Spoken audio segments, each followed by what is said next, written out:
जाणेफळ परिसरात पावसाच्या पाण्याने शेती गेली खरडून। सोयाबीन, तूर, हळद पिकांचं मोठ्या प्रमाणामध्ये नुकसान। मारुती पेठ येथे तलाठी, ग्रामसेवक, सरपंचांनी शेतावर जाऊन पाहणी केली। दिनांक 25-26 जून रोजी ढगफुटी समान पावसाने जाणेफळ परिसरात जोरदार हजेरी लावून शेत जमिनीचं आणि पिकाचं मोठ्या प्रमाणामध्ये नुकसान केलं।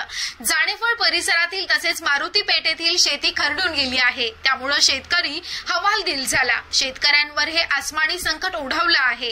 तेव्हा शेतावर येऊन महसूल विभागानं पाणी करून सर्व शेतकऱ्यांना नुकसान भरपाई द्यावी अशी मागणी परिसरातून होत आहे।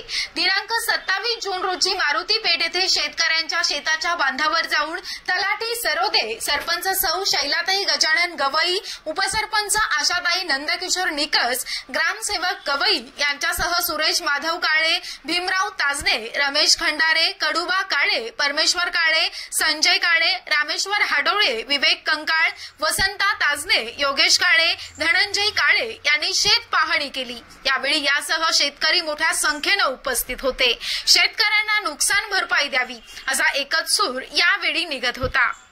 बुलढाणा उन्नतीकरिता लक्ष्मण ताजने।